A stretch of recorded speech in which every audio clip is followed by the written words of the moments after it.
Oi, meus amigos, boa noite. Estou muito feliz de encontrar vocês aqui de novo, mais uma sexta-feira, para mais uma monitoria aqui de direito penal. Hoje nós nos encontramos para conversarmos sobre dois crimes que estão previstos também no Código Penal brasileiro, que são os crimes de aborto e infanticídio. São dois crimes que podem se confundir devido ao momento em que eles ocorrem. Vocês vão ver que os momentos são muito próximos um do outro, então, dependendo de como ocorrer, de quando ocorrer, pode ser que eles se confundam. Principalmente pessoas leigas confundem muito, mas nós não podemos confundir. Vamos começar, então, falando do crime de aborto. O crime de aborto, ele está previsto no Código Penal do artigo 124 até o artigo 128. Ele tem as suas causas de aumento de pena, ele tem várias elementares que nós vamos comentar aqui, mas antes disso, vamos introduzir com um pouquinho de história. Eu não sei se é do conhecimento de vocês, mas o Brasil ele já teve três códigos penais. Um em 1830, um em 1890 e um em 1940, que inclusive é o que vigora até os dias de hoje, é o que nós usamos no nosso direito brasileiro atual. Em 1830, como vocês sabem, Brasil Império, enfim, o país cristão, católico, apostólico, romano, então tinha muito aquela mistura de crime e pecado, as pessoas confundiam, ligavam muito isso, era cultural, era coisa do Brasil. Então, em 1830, o crime de aborto ele não era previsto no Código Penal, até porque era uma coisa. A cultura daquela época tratava tanto isso como um pecado que nem era necessário tipificar esse tipo de conduta. Já quando nós vamos para o outro Código Penal, que é o de 1890, é um código bem moderno, inclusive, assim, bem, como é que eu posso dizer, que pensa de uma maneira muito diferente se nós formos levar em consideração a época em que ele vigorava, né, 1890, mas aí também o Brasil já era um Brasil república, era pensamentos novos, Estado laico e tudo mais, já tinha essa distinção de crime e pecado, então ele tipifica, sim, a conduta do aborto, e ele não só tipifica a conduta do aborto, como ele traz em sua redação o que seria o aborto. Porque isso é uma coisa que falta no Código Penal brasileiro atual. Se nós formos ler a redação dos artigos, tanto do 124 até o 128, ele tipifica a conduta de praticar o aborto, mas ele não diz em si o que é o aborto.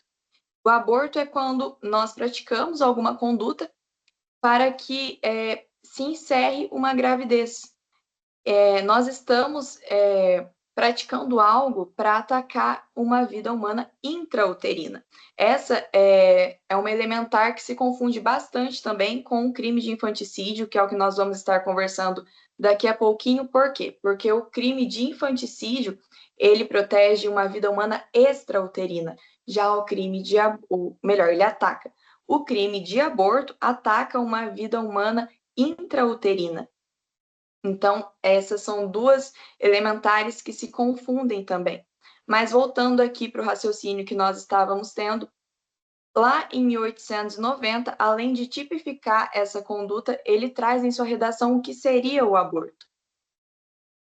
E eu falei para vocês que era uma redação muito diferente da maneira como as pessoas pensavam naquela época, até mesmo porque vários doutrinadores da época e a própria lei dizia que a mulher que praticava o aborto, ela estava em um estado de tanta aflição por ter que praticar aquilo que ela nem deveria receber uma pena. Já é algo muito diferente do que acontece nos dias de hoje, do pensamento que nós temos no dia de hoje. Hoje, nós estamos ainda no Código Penal de 1940, é um código velhinho já, eu acredito que um dos mais antigos que nós temos no direito brasileiro, mas nós ainda seguimos o Código Penal de 1940, e nele está tipificado o aborto com o consentimento da gestante, sem o consentimento da gestante, ou quando a gestante ela consente que alguém lhe provoque. Vou explicar para vocês. No artigo 126, é tipificada a conduta da gestante que pratica, ou melhor, que permite que alguém lhe pratique o aborto. Vamos supor que eu esteja grávida e por algum motivo eu não quero ter essa criança, então eu procuro uma clínica clandestina de aborto. Então, no caso, quem vai responder por essa conduta será o médico que realizará o aborto em mim. Ou seja, ele está praticando o aborto, sim, com o meu consentimento.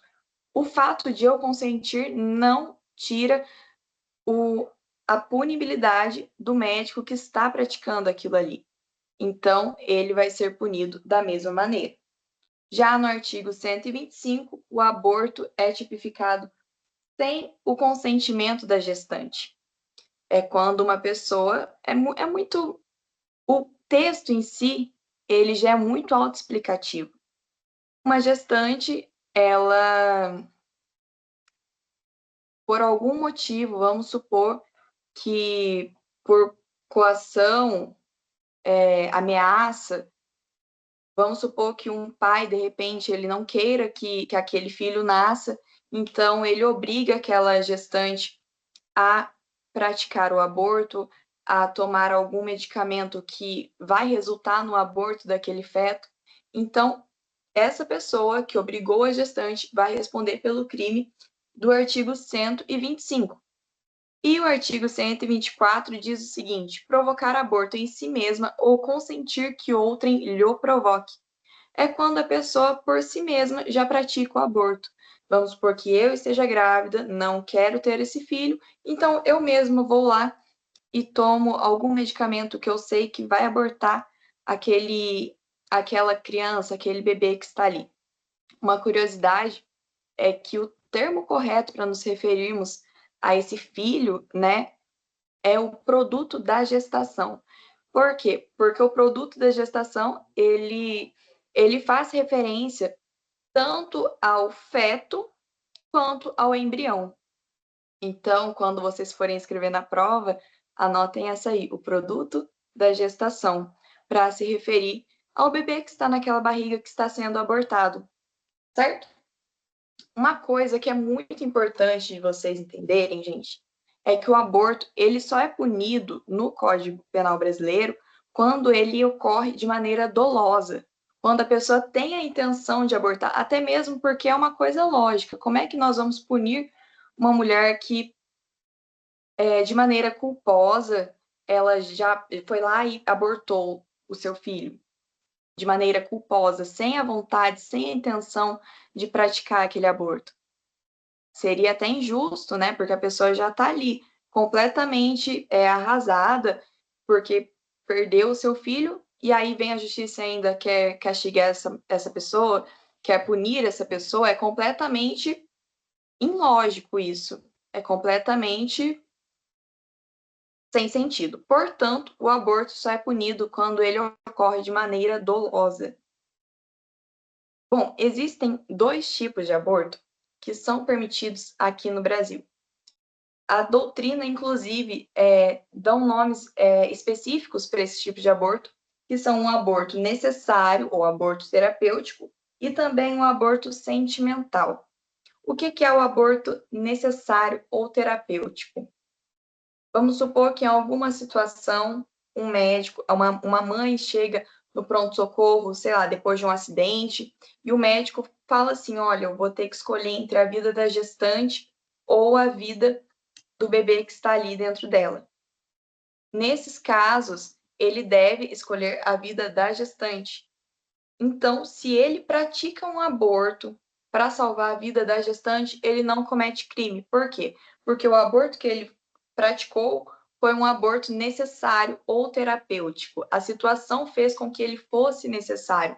Se aquele aborto não ocorresse, ocorreria a morte não só da criança que estava dentro da mãe, mas também da mãe. Portanto, um aborto necessário ou terapêutico não é punido perante o direito brasileiro, não é um crime. Aborto sentimental. O aborto sentimental é uma situação que é muito mais séria e muito mais triste, pelo menos na minha opinião. É um aborto que é permitido no Brasil, por quê? Porque é um aborto que a gestante está abortando o produto daquela gestação porque ele é um fruto, é um resultado de um estupro. Vamos supor que uma mulher tenha sido vítima de estupro e daquele estupro resultou gravidez.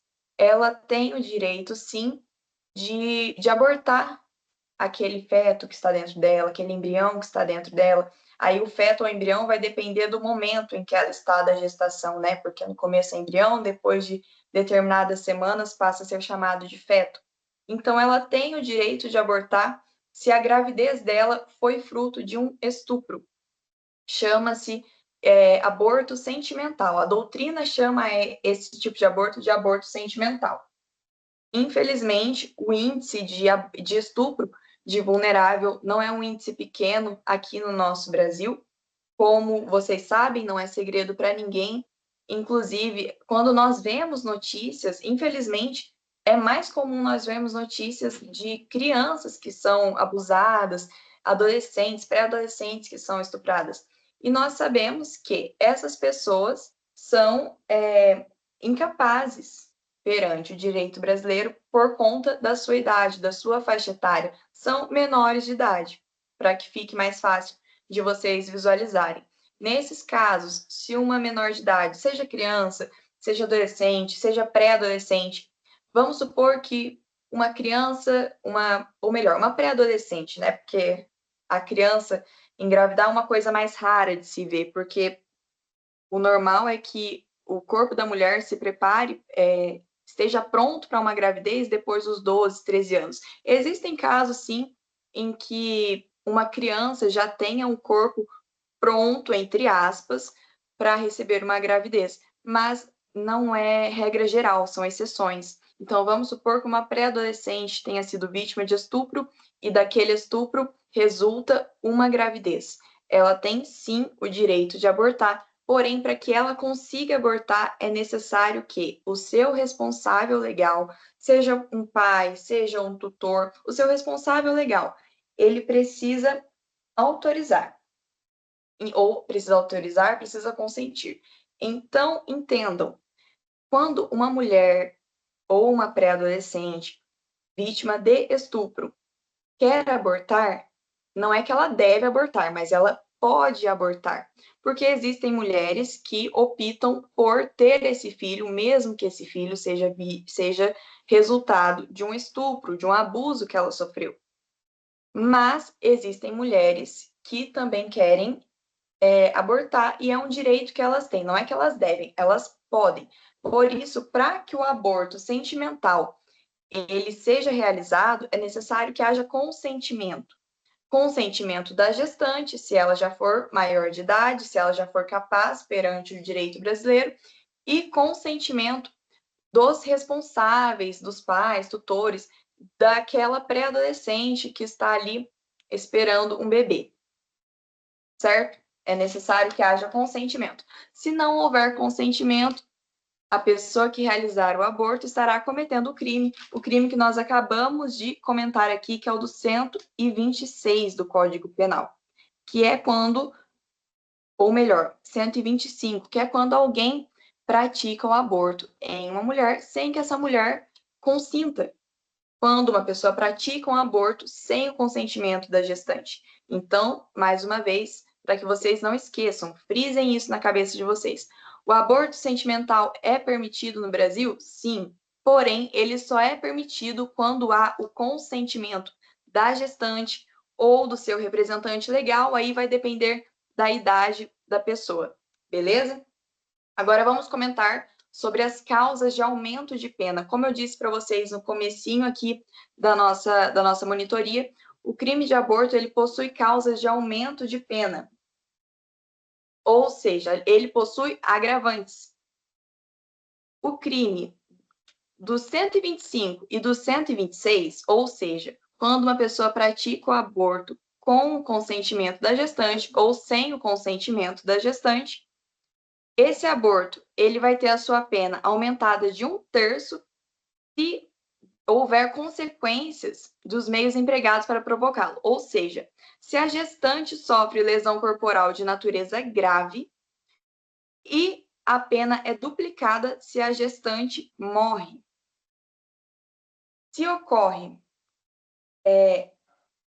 lesão corporal de natureza grave, nós conversamos sobre lesão corporal de natureza grave e gravíssima na aula passada, vocês devem se lembrar, mas se ocorre lesão corporal de natureza grave na gestante, a pena da pessoa que praticou aquele aborto, seja com o consentimento da gestante ou sem o consentimento da gestante, ela é aumentada em até 1/3.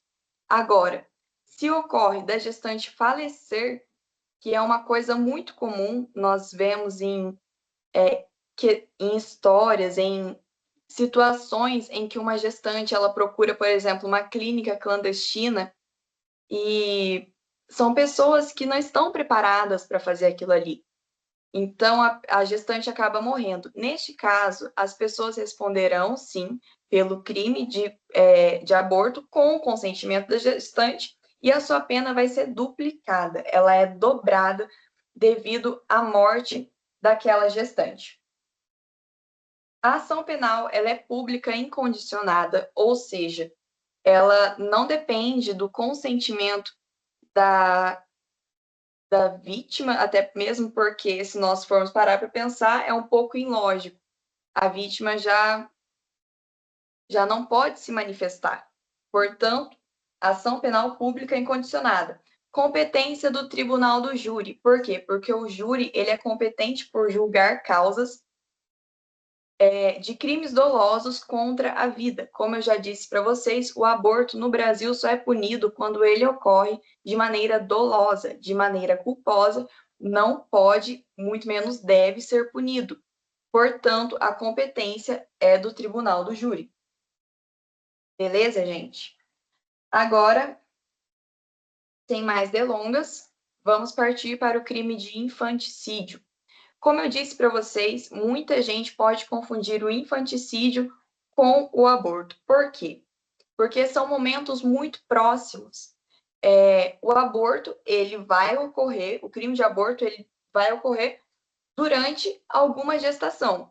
Já o crime de infanticídio, ele ocorre logo após esse período de gestação. Ele ocorre durante o parto ou logo após o parto.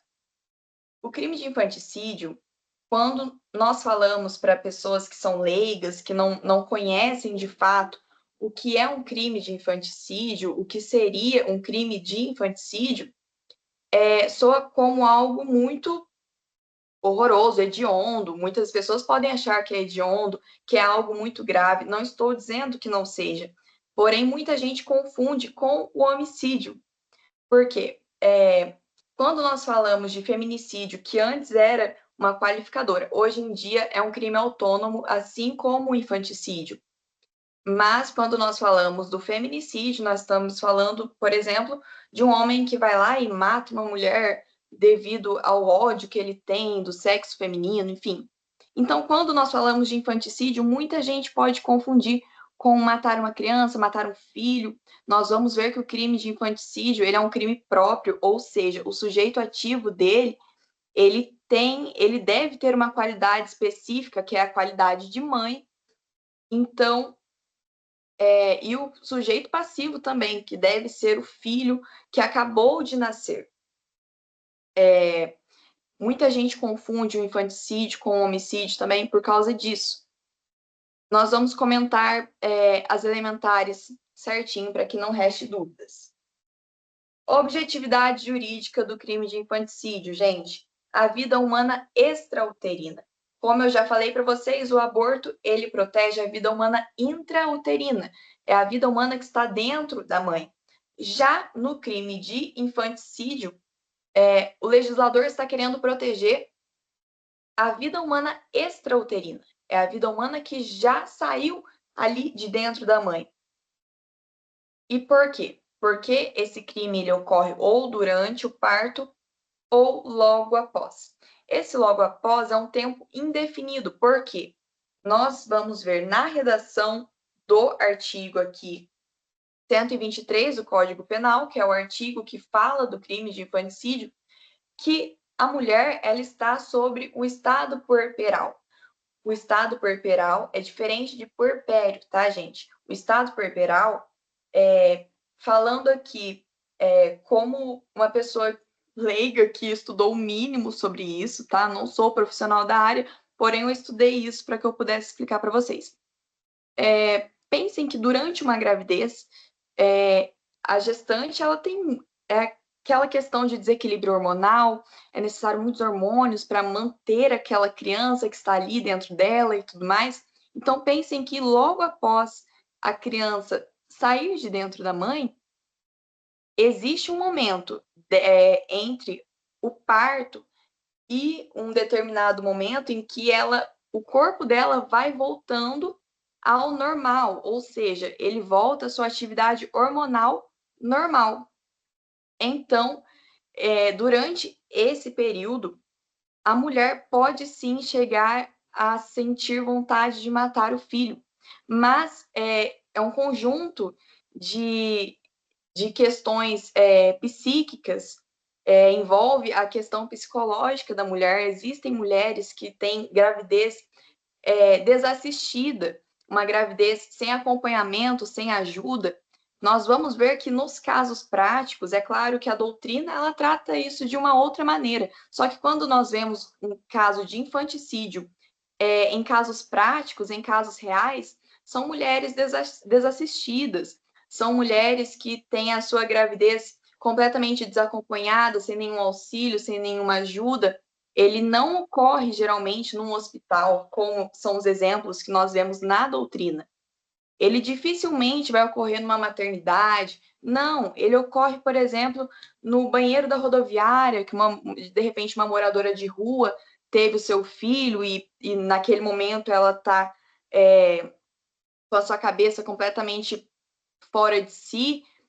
Então, é necessário que nós entendamos isso antes de apontarmos o dedo, né? Porque muitas vezes pode falar assim, nossa, mas o direito brasileiro, ele trata de uma forma tão branda as mulheres que cometem o infanticídio, mas é porque, não estou dizendo que não seja um crime grave, mas ele é muito menos grave do que, por exemplo, um homicídio, um feminicídio. Nós vamos ver que a diferença da pena é imensa, é imensa.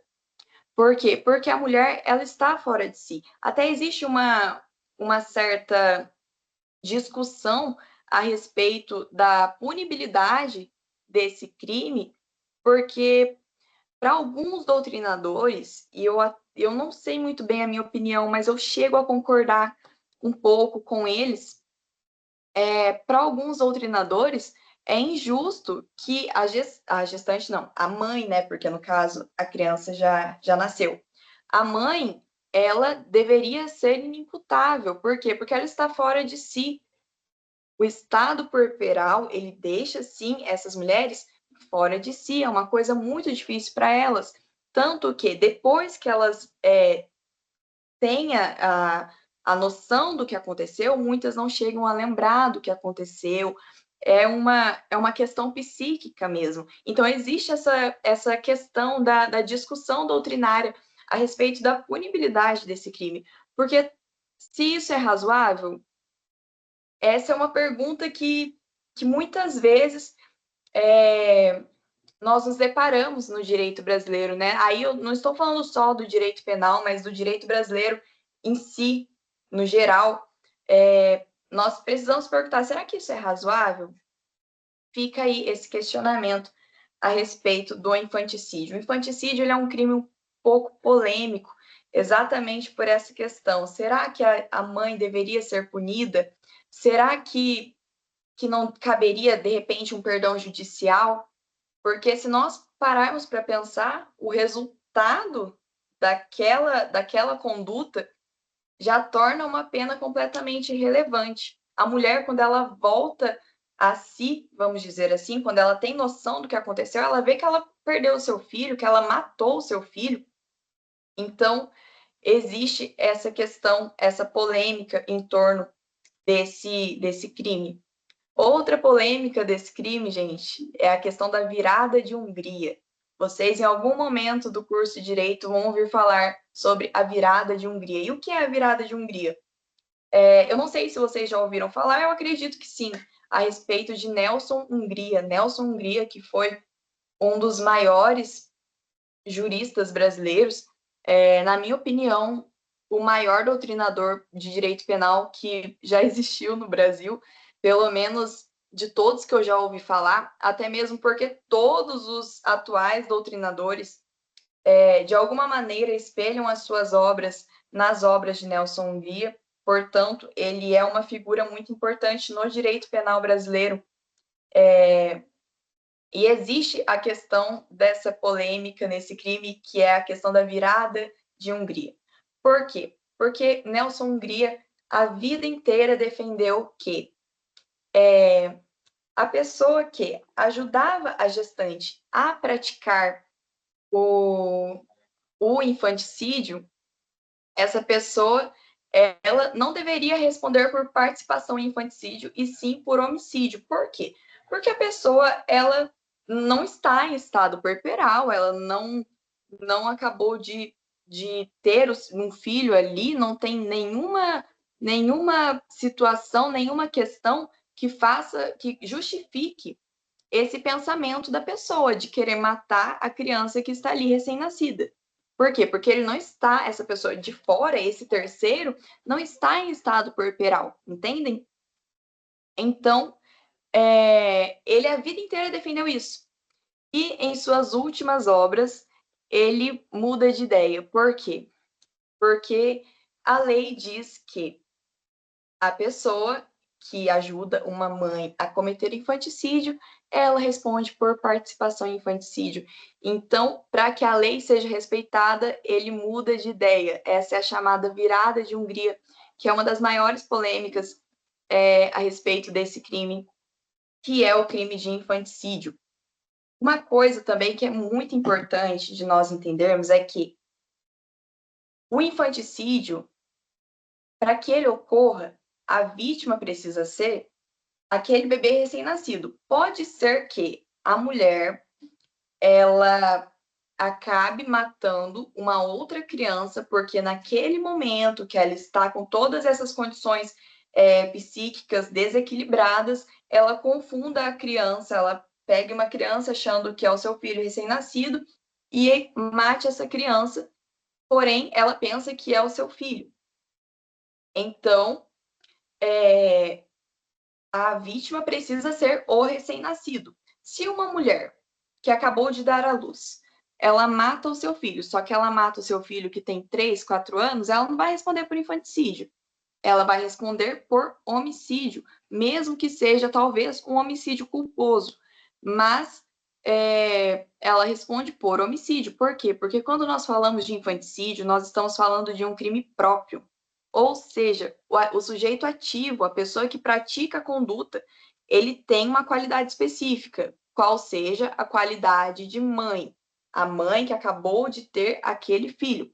Da mesma maneira, o sujeito passivo, a vítima, precisa ser o bebê que acabou de nascer.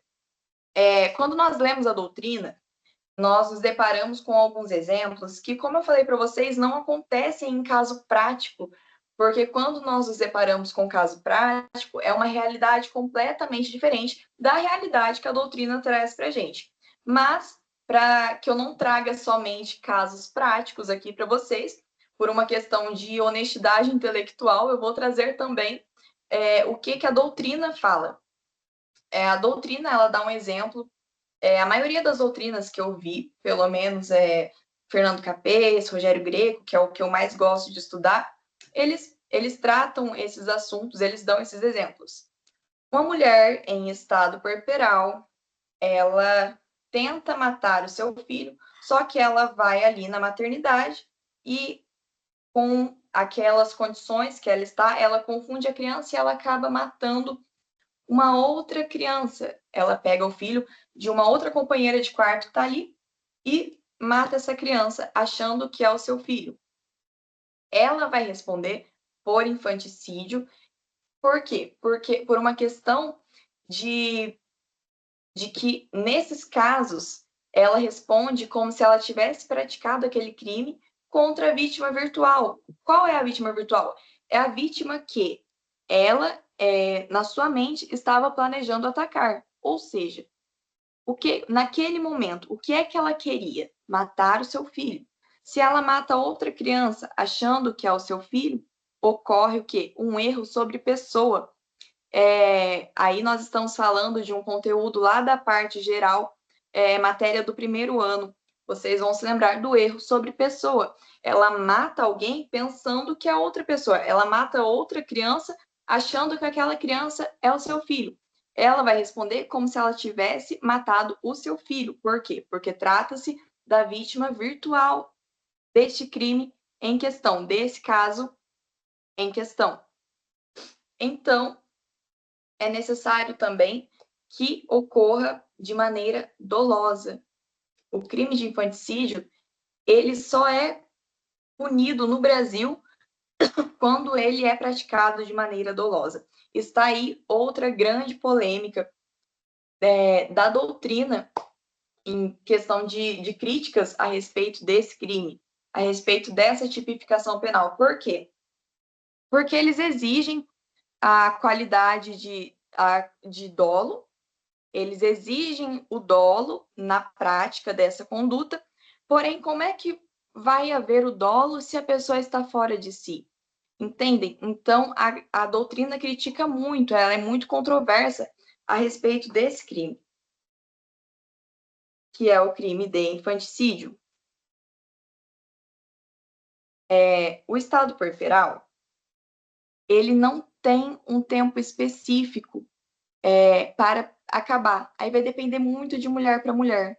Existem mulheres que levam alguns dias, outras mulheres que levam mais dias, outras que levam menos dias. Depende muito da mulher, é algo muito pessoal. Então, se houver essa pergunta, mas até quanto tempo é estado puerperal? Aí vai ser durante o parto ou enquanto durar o estado puerperal. Isso aí, quem vai comprovar é um laudo, gente.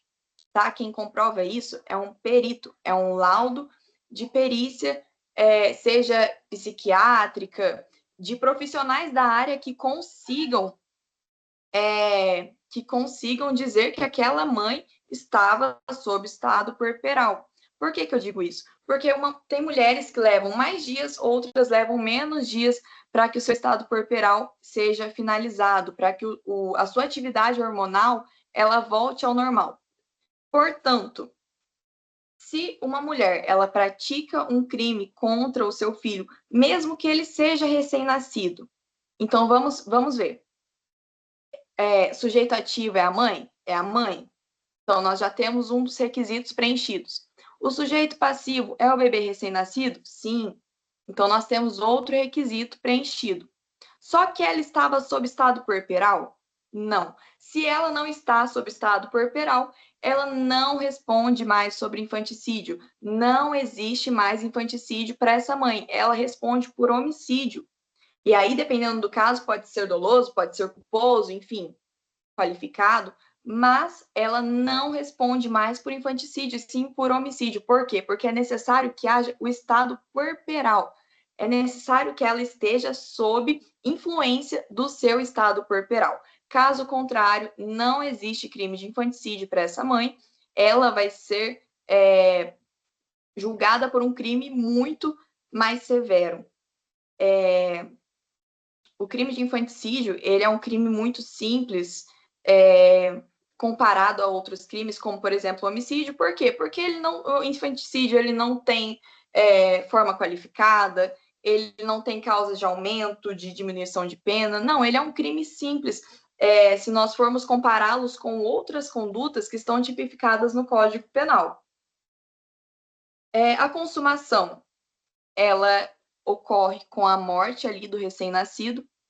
Então, ela ocorre com o resultado, ele é um crime que consuma-se com o resultado que é a morte do recém-nascido, e é uma ação penal pública incondicionada e competência também do tribunal do júri, assim como o crime de aborto.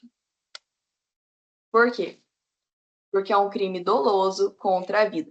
E aí fica esse questionamento. Será que realmente é doloso?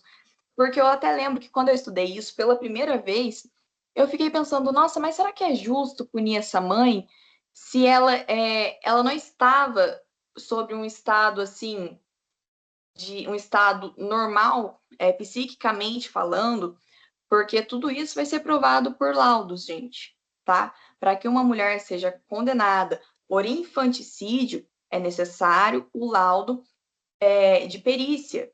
São peritos que vão dizer se aquela mulher estava ou não sob estado puerperal. Então, eu lembro que eu ficava me questionando, será que isso é justo? E até hoje, para ser sincera para vocês, eu não acho justo. Porém, ele é um crime que exige o dolo e é um crime contra a vida. Portanto, ele é julgado pelo tribunal do júri. Como eu já disse para vocês, agora a gente já está finalizando a nossa aula. Como eu já disse para vocês, quando nós vemos casos práticos, graças a Deus não é algo muito comum, pelo menos eu não achei muita jurisprudência sobre, não achei muita coisa, muitos casos práticos a respeito disso. Mas nos casos que nós vemos, nos casos reais, da vida real que nós vemos, são mulheres que tiveram uma gravidez muito sofrida. Por quê? Porque a questão da mulher grávida, completamente desassistida, sem ajuda, sem amparo, muitas vezes o pai daquela criança abandona, deixa ela sozinha, às vezes a família não apoia. Infelizmente, existem mulheres que passam por isso. E aí, essa questão do estado puerperal, ele piora, entendeu? Porque a mulher acabou de ter aquele filho ali, ela tá perdida, ela não sabe o que fazer, ela não sabe para onde ela vai, ela não sabe o que vai ser dela, do filho dela daqui para frente. Então, ocorre todo essa mistura de hormônios dentro dela, ela fica fora de si e comete isso. Mas são mulheres sofridas, sabe? Então, quando esses crimes eles vão ao tribunal do júri, muitas vezes as mulheres são absolvidas. Por quê? Porque as pessoas entendem a realidade delas. E é por isso também, esse é mais um dos motivos que eu acho que me faz concordar com a questão dos doutrinadores discutirem a respeito da tipificação dessa conduta. Será que realmente deveria ser considerado um crime? Eu quero ouvir a opinião de vocês também. Podem deixar aqui que eu vou ler. Essa foi a monitoria de hoje. Muito obrigada a vocês que ficaram aqui. Um bom final de semana para vocês. E até semana que vem. Beijos, fiquem com Deus. Tchau, gente.